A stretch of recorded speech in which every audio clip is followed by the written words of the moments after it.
Je m'appelle Dassen Satan, j'habite Coromandel. Mon projet, c'est faire EcoBag depuis feuilles tombées. My project is about converting leaves to EcoBag. So it's known that yard waste account for 52% of the waste that is collected, and leaves that are collected goes to landfills, and it takes 1 to 6 months to decompose, as shown on the diagram. So my proposed solution is to make paper out of these leaves. So I base myself on a traditional paper making process in order to convert these leaves to paper, but the quality of this paper might not be that good. That's why we have to add some binding agent to it to make it stronger in order to be able to make eco bags. The process is outlined here.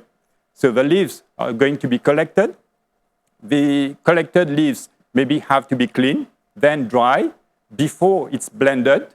The leaves that are blended needs to be added to an agent, alkali, in order to be able to extract the fiber from the leaves. The extract fiber maybe have to separate from foreign material, and this pulp that we get is going to be put on a sieve for it to get all the fibers that is required to make paper. This mixture is going to be put under a press, where it's going to remain there in order to remove all water that is in the pulp, and it's going to be allowed to dry in order to get the paper sheet that can be used eventually to make eco bag. This paper process is traditional. The quality of the paper produced can be improved to eventually create other products out of it, like containers, egg box, paper containers. So it is a traditional process that can be used in different parts of a country. It's not relying on much technology, apart a blender, a cooker where it's going to extract the fiber from the leaves, and some press that's going to take the pulp, convert it to a sheet of paper, and eventually this can be used to make eco bags. So this process can be further enhanced, and eventually we can elaborate on the process in order to make the paper that is done much stronger in order to be able to produce other end products. You clearly indicated that this already exists traditionally. We talk about eco bags yet, but you have chemicals in there as well. Yes. So what is innovative about your project? Nowadays, eco bags are made from recycled paper that has been done from pulp or woods. But here I'm using fallen leaves that would have been a nuisance to the environment. But I presume that there should be huge logistics behind, because you would need, I think, quite a lot of leaves if you want to have a good chain of production with regards to eco bags. Yes, there should be infrastructure behind to collect these leaves. Do you think this is feasible? Because when municipality people, when they come to my place, they just slap everything in the lorry. How to separate your leaves from other waste? That would be a tedious task. Yes, we have to educate people, because abroad, for example, if you want to recycle plastic, they have been separate, where you put the plastics and it's collected separately and it's transferred to places like, for example, Mission Verte is doing. So they have specific. We will have to find a way to collect the leaves. But the idea came from the fact that I have lots of big trees in my backyard, and several times when I put these leaves outside, they don't collect it because there are branches, and it remains there and pose a problem. That's why I got the idea of we can do something else with these leaves rather than leaving it there. You mentioned in your process that you're going to be using chemicals. Would the end product that we're going to be having, the paper, will that paper have too much of chemicals to be recomposted or reused, or would that paper need to go directly to the landfill again?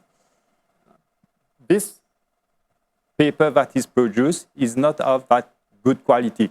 So if we want to hold something into that, it might tear. Do you already have samples? No. Not yet. No. So if we give you 2 months for a project, can you come up with Something. something tangible in terms of samples? Yes, hopefully.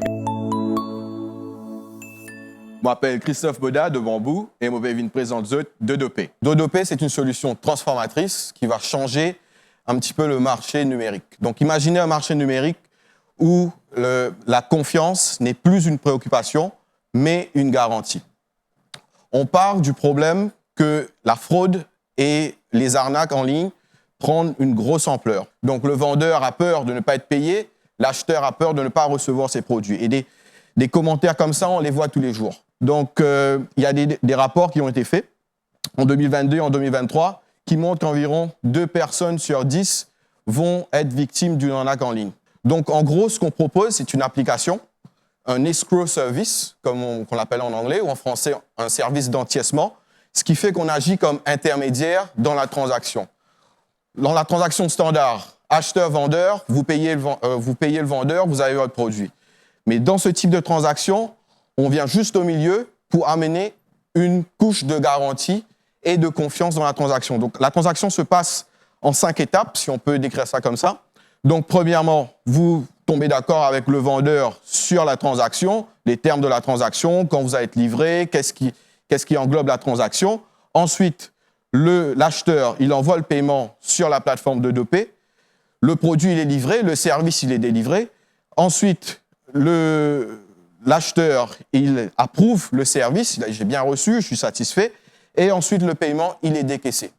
Donc, pour s'assurer qu'il y ait une certaine cohésion dans la transaction. Donc, en gros, pour vous donner comment est-ce qu'on génère de l'argent à travers l'application, très simple, transaction fees, c'est ce que tout le monde fait en ce moment, ce soit un flat fee par transaction ou un pourcentage sur la transaction. Peut-être un système de subscription, partnership, de l'intérêt si les lois nous le permettent, ou des revenus avec de la publicité sur l'application.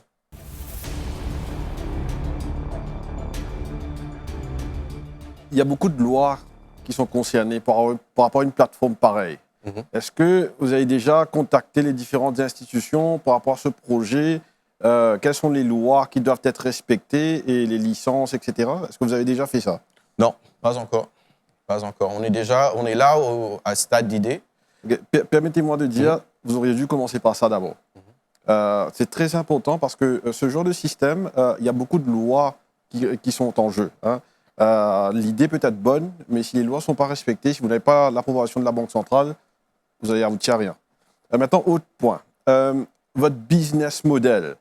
Vous dites qu'il y a un transaction fee. C'est bien le cas. Moi, je vends un équipement. Que je peux en vendre sur n'importe quelle plateforme, social media, Facebook, TikTok, whatever. Par contre, pourquoi je vais aller sur votre plateforme simplement pour donner une garantie de confiance à l'acheteur et en retour même payer un fee? Vous voyez ce que je veux dire? Donc le business model est à revoir à ce moment-là. Parce que juste pour ne pas payer ce fee, si je vends 50 produits par jour, c'est 50 fois que je dois payer un fee. Donc il faut revoir ça. Voilà, pour moi, l'idée est bonne. Hein? Donner confiance à l'acheteur. Mais par contre, le business model, peut-être à revoir. Je peux juste vous donner un petit peu mon idée sur la chose. Si vous payez par carte, par exemple, vous payez par carte, vous faites 50 transactions par carte par jour, il y a toujours un fee qui va se 2% ou 3% sur la transaction. Peu importe combien de fois vous faites. Nous, ce qu'on voudrait faire, c'est, bien sûr, on doit monétiser l'application. On doit faire de l'argent à travers l'application. Donc, c'est pour ça qu'il y a soit la solution de faire un flat fee, c'est-à-dire un montant, peu importe le montant de la transaction, le montant, il reste inchangé. Même si vous dépensez 1000 roupies, vous avez toujours le même flat fee qui s'applique. Et ou faire une transaction par pourcentage en s'assurant que ce soit bien moins que si vous faites la transaction par carte, par exemple. Donc, assurer que ça soit aussi compétitif si on utilise la plateforme. Là, en ce moment, vous avez un autre problème. La rentabilisation de la plateforme en elle-même, vous allez devoir chercher plus de 500 000 utilisateurs par rapport à la maintenance, le développement de cette plateforme. Je m'appelle Navin Gazador, j'habite la Tour Kénik. Mon projet, c'est faire coco peat local. Nous faisons la production coco peat Coco Peat, c'est on s'amène la paille avec dans la coco là, nous avons la paille avec nous la Coco Peat. C'est-à-dire nous séparons ça la paille là avec sa Coco Peat là. Nous avons une machine grinder qui nous fait, nous grindons, de là la Coco Peat elle sortit à un côté, la paille sortit à un côté. Coco Peat, il a une capacité pour lui retenir de l'eau 5 fois ce volume. Et il est léger, il est facile pour nous sortir, pour nous amener le balcon ou bien le rooftop pour nous faire plantation là-dedans.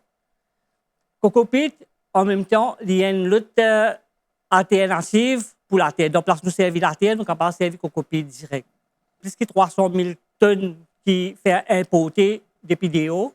La cause ça qui bonne l'idée va dire pour faire qui fait moi pas faire une partie de la 300 000 tonnes là. Pour le moment, nous projet en première phase.